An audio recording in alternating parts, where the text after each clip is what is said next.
Around 3.5 years ago, I traveled around 3,000 kilometers to the other side of the country to pick up my 2017 Audi RS3. Truly one of the most bonkers cars to grace my garage, and it really was love at first drive. Now the car didn't remain standard for long, and over the next few years, I would pour my heart and soul and a lot of money into turning it into what you see today. So today it's a full walk around of every modification on my Audi RS3 and what the plans are for the future.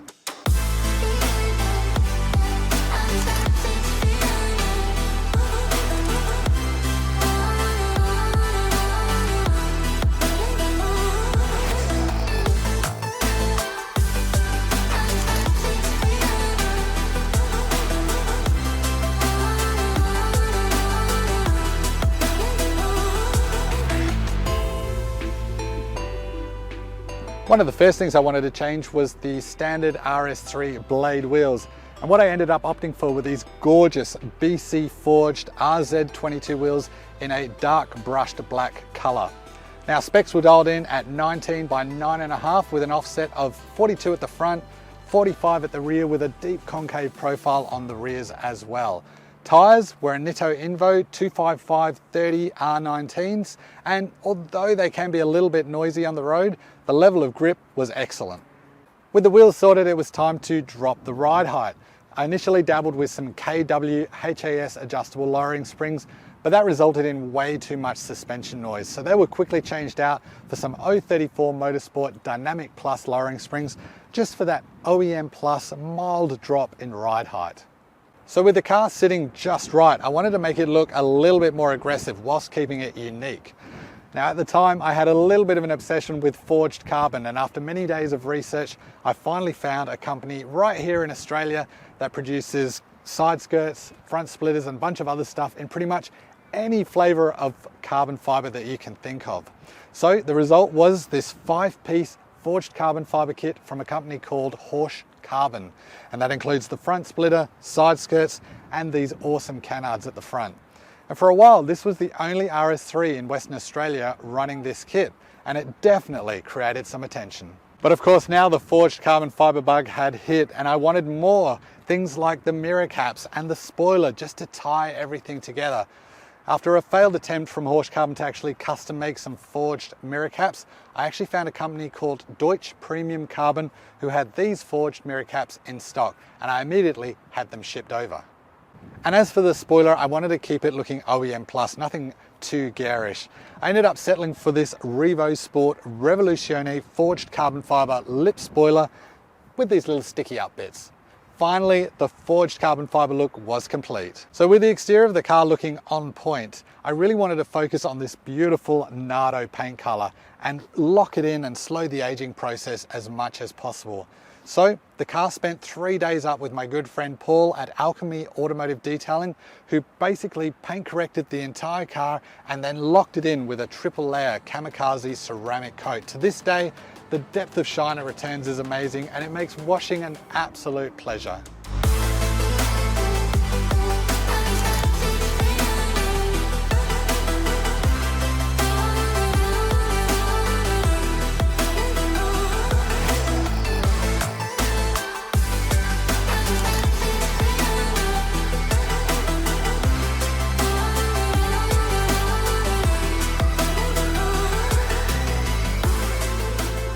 As the factory warranty ticked over, I could finally turn my attention to the engine bay. And as much as I would have loved to have stayed with the forged carbon fiber theme, I really had to succumb to what was available on the market.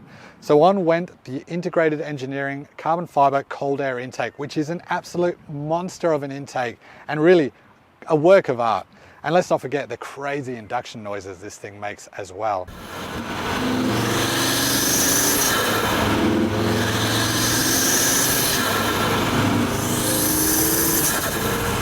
I also managed to procure a rather rare but somewhat expensive OEM carbon fiber engine cover and matching plate here from a company called VAG Parts. I matched that with a 034 Motorsport fuse box cover in carbon fiber, and whilst I was in the engine bay, I thought an IROS DSG catch can would help avoid any messy oil farts during spirited driving. And of course I fitted the Turbo Smart blow-off valve. just to piss off the haters. So the car is looking great, the engine bay is hissing and sneezing and also looking fantastic. But what is one of the most iconic things about an RS3? That's right, that screaming 5-cylinder engine. And to be honest, the factory exhaust system just wasn't up to snuff. So a few weeks later, I had a Miltech unresonated catback exhaust delivered, and we wasted no time in getting it fitted.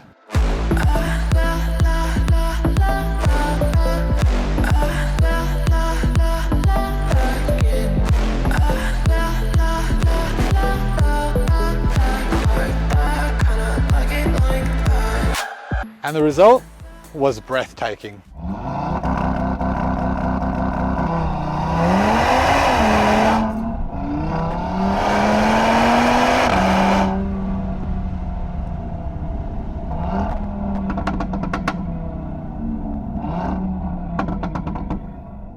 To be honest with you, I'm not sure I'll ever own another car that sounds quite like this. It really is something special.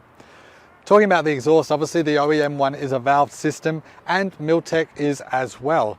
But unfortunately, those valves are controlled by Audi's drive modes with no singular button to actually open and close the flaps at your will.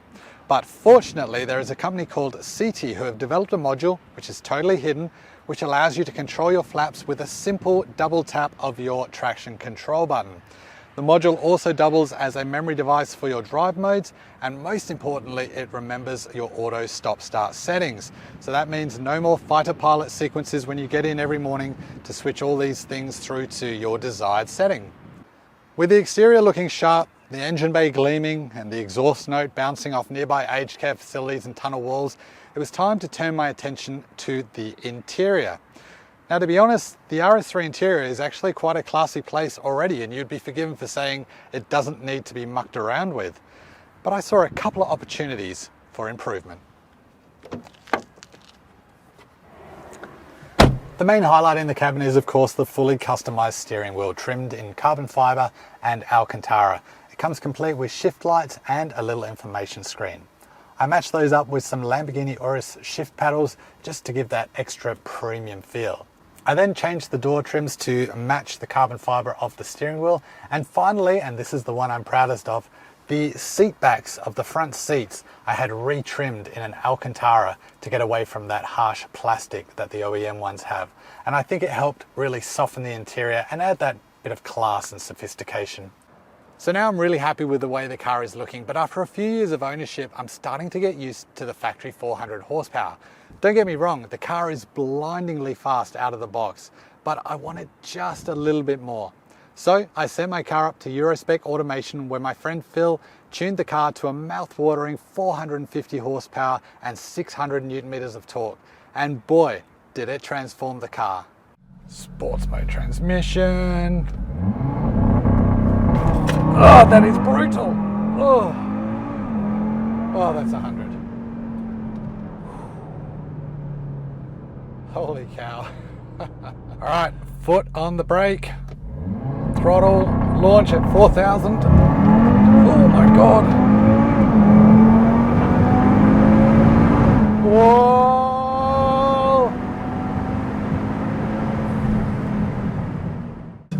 The 0 to 100 time now of this car is 3.37 seconds. Wow. So that's every modification done to my Audi RS3. It hasn't always been smooth sailing. Dealing with my local Audi dealer for some simple warranty work in the early years was like beating my head against a brick wall. And let's not forget the absolute disaster of the modified headlights from Luminance Autoworks. If you haven't seen that video, there's a pop-out banner above my head and there's a link in the description below, so go and check that out.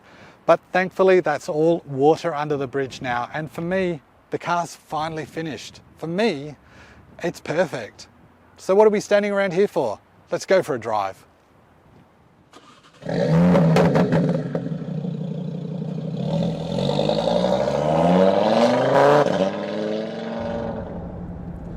You know, as far as cars go that have a split personality, the Audi RS3 really is a master of it.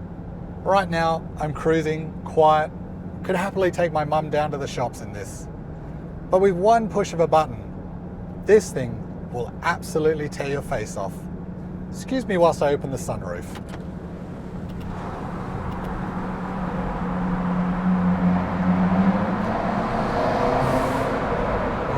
that noise. One more downshift. Oh, yes. Far out. What an absolute monster. One more.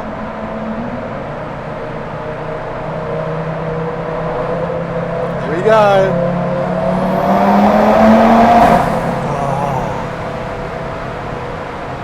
That is insane. God, I love that sound.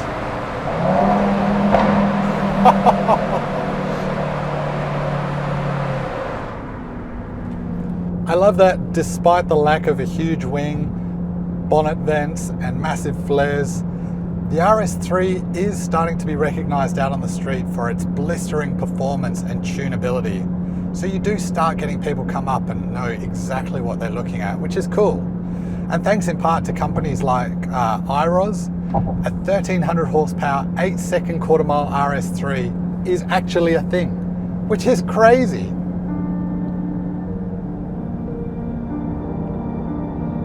I love this car, I really do. I love a lot of other cars too. You know, cars that I'm currently working on, even cars that I haven't even driven yet. You know, the motto of this channel, and indeed something that I subscribe to personally, is exploring automotive passion. Exploring it in all of its beautiful petrol, diesel, electric deliciousness. It's about finding the passion. It's about finding the passion in more than just one place, which is what makes this decision really hard.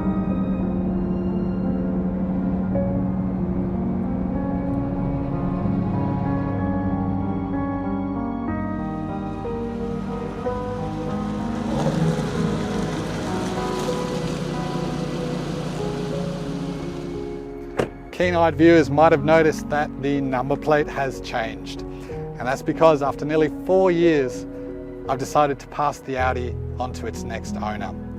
It's going to be sad, but I've got so many more automotive adventures to go through, from rebuilding my Porsche 944 to modifying a Mini Cooper S for my son's first car. And if the stars align the way I hope they do, there's going to be something very special coming to the channel really soon. And in a weird twist of fate, the car has actually been snapped up by one of you guys. That's right, a subscriber to this channel is actually jumping on a plane as we speak to fly over to Perth to pick up the RS3 to take it back to its new home in Melbourne. And I could not be happier for him. I know a lot of you guys love this car and might be feeling a little bit pissed off with me right now, but trust me, stick with me, because I feel that 2023 is going to bring some amazing and diverse content to the channel.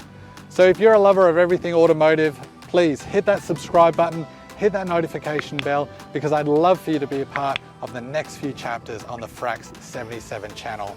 But for now, it's goodbye from him, but I'll see you in the next video.